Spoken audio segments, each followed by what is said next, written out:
Satu contoh kisah Ashabul Ukhdud. Ashabul Ukhdud, Ukhdud itu artinya parit. Jadi kisah ini ngeten. Cerita ini. Penutupannya cerita. Ceritanya Ashabul Ukhdud. Ono raja. Raja niki enggak ada tokoh spiritual. Guru spiritual. Guru spiritual ini sampun sepuh. Sudah tua. Maka dia minta kepada raja, "Hei raja, aku iki dadi dukun iki suwe." Aku yang wis tuwa. Aku kepingin ono regenerasi. Carilah anak muda, biar aku ajarin ilmuku, akan kutularkan dan akan aku berikan ilmuku kepada dia. Siapa nitisi ilmu sihir itu kan sihirnya. Jadi guru spiritual itu maksudnya guru sihir. Terkenal ini, sihirnya nggak bisa kalah. Maka sang raja pun mengabulkan permohonannya. Oke, kalau gitu tak carikan anak muda yang berkompeten, punya kapasitas, semangat belajar ilmu sihir. Dicari sama pengawalnya di pelosok Sre, desa ketemu. Lumayan jauh jaraknya. Ada seorang pemuda yang siap untuk menerima ilmu warisan dari mbah leluhur dari tukang sihir. Siap, mau tendok. Berangkat dia. Ditanya, "Wis siap le?" "Siap." Waktu itu dorong Islam, mboten saged muni insyaallah, mboten saged. "Siap?" "Siap." Mboten tok. Arek nom-noman soalnya. Setelah itu baru kemudian ketika dia sudah dil-dilan mau diajari ilmu saktinya, berangkat dari rumah, di tengah perjalanan bertemu dengan seorang rahib pendeta. Pokoknya intinya wong sing ngerti agama. Nah, dia dikasih keraguan-raguan. "Hei pemuda, mau kemana kamu?" "Aku mau ke tempatnya si fulan tukang sihir agar aku belajar sihir darinya." "Kamu tuh nggak benar belajar seperti itu. Yang benar ini loh, sembah Tuhanmu adalah Allah Subhanahu Wa Taala." Rada ragu. Sopo itu? Yaitu yang menciptakan kita. Akhirnya terlambat. Pergi ke tukang sihirnya. Diseneni, "Hei bro, kok tekone telat?" "Nggih, wau enten keperluan." Wis di-calling, sudah digotip dulu sama rahibnya tadi. "Kowe nanti kalau dimarahi sama tukang sihir ada keperluan di keluarga. Nanti kalau keluarga kok tanya kok pulangnya telat, waran ya ada kepentingan andalan." Gitu aja. Jadi anak muda ini setiap hari dicekoi sama sang rahib ahli agama ini. Sehingga dia mulai goncang goyang. Mana yang benar? Tukang sihir, tokoh supranatural, spiritual, ataukah si rahib ini? Hingga suatu ketika di perjalanan, orang-orang ini biasanya lalu lalang di situ. Ada binatang besar yang menghalangi manusia sehingga mereka takut dan nggak bisa pergi. Ini mulai pembuktian. Kata anak muda ini, "Wis didelok ae. Sopo sing bener? Tukang sihir atau sing rahib? Aku akan mengucapkan bismillah yang sebagaimana diajarkan oleh sang rahib." Bagaimanakah kelanjutannya? Ternyata bismillah dilempar, jedar. Binatang besar itu langsung roboh, terbunuh, mati. Wow, viral ini. Sopo sing sok mateni? Arek no. Nah, padahal dikutip, jangan bilang siapa-siapa kalau kamu bisa seperti ini. Dari situ justru dia memiliki karomah lagi. Kalau ada orang yang sakit, di bawah kaum muda tersebut bisa sembuh hanya dengan baca bismillah. Ada orang yang buta bisa disembuhkan, penyakit kulit bisa disembuhkan, terdengar sampai raja. Jari ini pemuda iki iso ya apa ceritane? Nah, diutus menteri deloken ujian arek iku. Diuji. Bener, menteri pun berobat kepadanya karena buta. Lalu pemuda itu mengatakan, aku terima kasih, nak yo, sudah disembuhkan. Bukan aku yang menyembuhkan, tapi yang menyembuhkan adalah Allah Subhanahu wa Ta'ala. Bukan aku belum bisa apa-apa. Oh, jadi kamu itu punya Tuhan namanya Allah? Iya, itu Tuhanku. Wah, akhirnya dilaporno. Ternyata pemuda ini punya Tuhan namanya Allah. Dan dia sudah nggak mau kepada tukang sihir. Loh, langsung. Pemuda dipanggil, kamu belajar kepada siapa? Nggak mau ngaku. Menterinya akhirnya dipaksa ngaku, menunjukkan si rahib.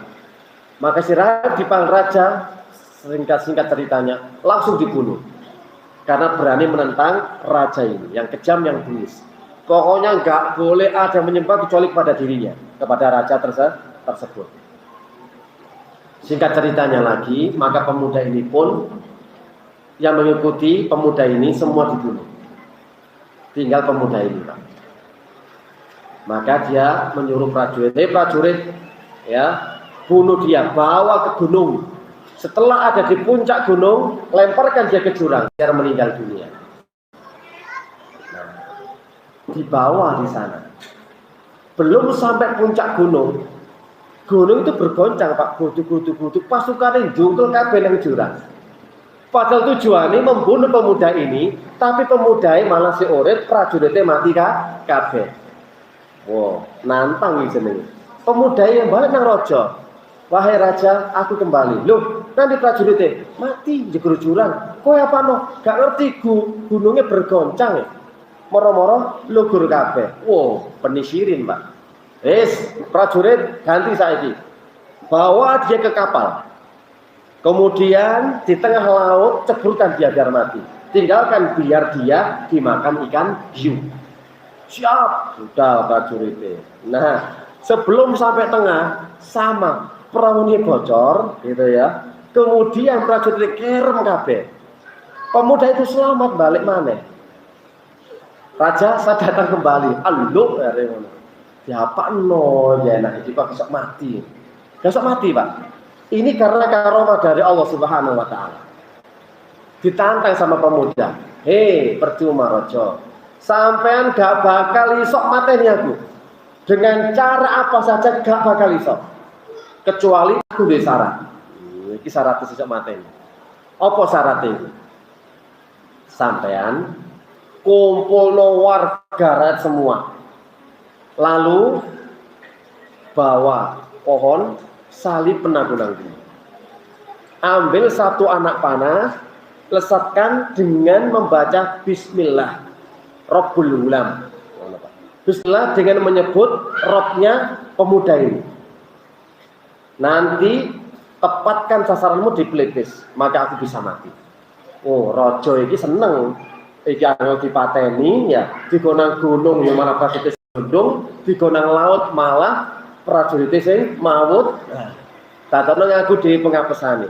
Ya wis tambah cocok seneng. Dikumpulkan semua ini, dikumpulkan untuk melihat mengambil pelajaran bahwa siapa mengikuti agamanya pemuda ini akan berakhir tragis dibunuh di hadapan seluruh manusia karena menentang raja. Lihat langsung Bismillah, masa gitu tukang panahnya seret jelek mati. Maka semuanya itu beriman kepada Tuhannya pemuda tersebut. Masya Allah. Jadi di luar prediksi raja.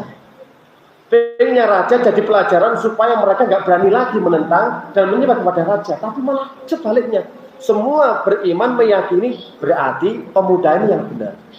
Karena raja nggak bisa membunuh, tapi kalau menyebut nama Allah langsung mati. Seluruhnya beriman. Oh, gak terima akhirnya. Maka raja yang murka. Wahai prajurit, bikinkan parit yang besar selapangan ombo pokoknya. Kedoen sing jero, kemudian nyalakan api yang besar dengan kayu-kayu yang banyak. Lagi saya sabun uhdud. Gara-gara niki wau. Setiap orang ditanya, kalau kamu tetap beriman kepada Tuhannya pemuda ini, ceburkan ke api tersebut. Satu. Terus Pak. Hingga terakhir ada seorang perempuan bersama bayi yang masih digendongnya.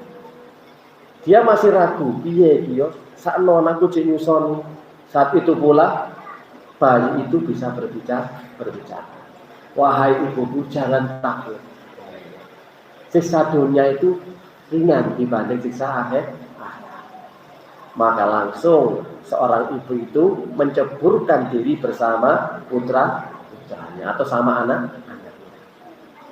Tadi kisah Ashabul Ukhdud, yakni orang-orang yang dimasukkan ke parit yang dinyalakan api, dibakar semua. Gitu loh Pak, perjuangannya orang-orang terdahulu ketika menyembah kepada Allah, ketika meyakini iman kepada Allah Subhanahu wa Ta'ala. Ini kisah ini ya asal usulnya nanti siapa mereka itu langsung aja diabadikan di dalam Al-Quran. Nah, diambil pelajarannya ya yaitu tadi harus berani berkorban jika memang untuk kemaslahatan orang banyak. Jadi itu kisah penutup bagi pertemuan kita dalam kajian kali ini supaya kita bisa mengambil ibrah, mengambil pelajaran dari kisah-kisah yang ada di dalam Al-Quran agar kita lebih dewasa, lebih bijak, dan lebih bisa benar dalam beribadah kepada Allah Subhanahu wa Ta'ala. Semoga apa yang bisa kita sampaikan bisa bermanfaat. Subhanakallahumma wa bihamdika asyhadu an la ilaha illa anta astaghfiruka wa atubu ilaik. Wassalamualaikum warahmatullahi wabarakatuh.